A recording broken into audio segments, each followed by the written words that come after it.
নমস্কার সবাইকে, উল্টো রথের অনেক শুভেচ্ছা এবং অভিনন্দন জানাই। আজকে উল্টো রথ, তার জন্য আমি আর আমার বোন মিষ্টু এদিকে আলতা পরে নিচ্ছি। আমাদের পাড়াতে রথ হয়েছে, আমাদের মোড়াগাছা গ্রামে একটা সুন্দর রথ বানিয়েছে। তো সোজা রথের দিন আমি তোমাদের সঙ্গে ভিডিও শেয়ার করতে পারিনি, তার জন্য উল্টো রথে ভেবেছি পুরোটাই তোমাদের সঙ্গে শেয়ার করব। আর আজকে সৃজার পড়া আছে, সেই জন্য মিষ্টু কোনো পার্টনার পাচ্ছিল না রথ দেখতে যাবে বলে, তাই আমি বললাম চল আমার সঙ্গে চল। মিষ্টু আলতা পরে চলে গেছে, আর এদিকে সারা বোনও আলতা পরে নিয়েছে। তারপরে আমরা শাড়ি পরে রেডি হয়ে বেরিয়ে পড়েছি।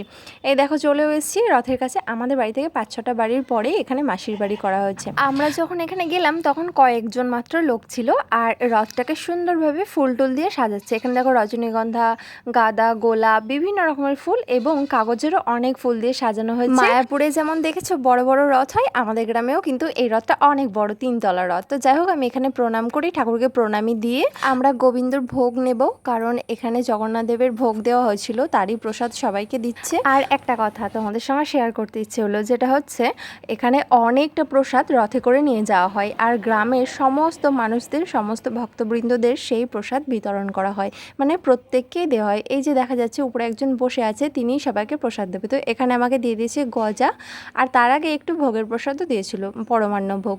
তো এদিকে সবাই রথ টানার জন্য প্রস্তুত হয়ে গেছে। চলো আমরা জগন্নাথ দেবের নাম করে রথ টানা শুরু করে দিয়েছি। রথ টানতে টানতে আমরা প্রায় আমাদের গোবিন্দর ঘরের কাছে চলে এসেছি, মোড়াগাছা ঘোষপাড়া রাধা মাধবের মন্দিরের কাছে। দেখো এখানে কত লোকজন, ভিড়, কত সুন্দর লাগছে, কত মনের মধ্যে একটা ভালোবাসা, কতজন হরিনাম করছে, ঠাকুরের নাম নিয়ে ঠাকুরকে নিয়ে যাওয়া হচ্ছে।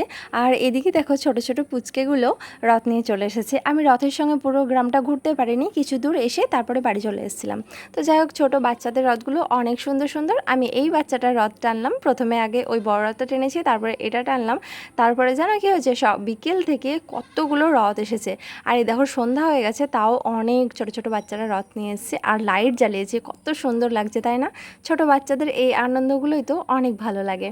তো যাই হোক, সবার রথ আমি কেউ কেউ বলছে যে দিদি আমারটা টানো, কেউ বলছে দিদি আমার রথটা টানো, বলুন ঠিক আছে তোদের সবার রথ টানবো।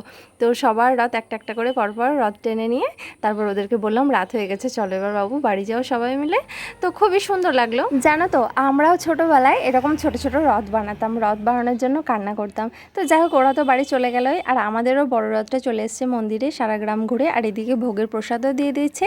তারপরে রথটা ঠাকুর নামিয়ে, আমাদের মন্দিরে ঠাকুর নামিয়ে রথটা আবার ফিরে যাচ্ছে একজনের বাড়িতে, এটা রাখা হয় সেখানে। তো আমাদের মোড়াগাছা গ্রামের এই রথটি তোমাদের কেমন লাগলো অবশ্যই কমেন্ট করে জানিও। আর তোমরা কারা কারা ছোটোবেলায় রথ বানাতে, তার কি কি অভিজ্ঞতা আছে অবশ্যই কমেন্ট করে শেয়ার করো। ধন্যবাদ, টাটা।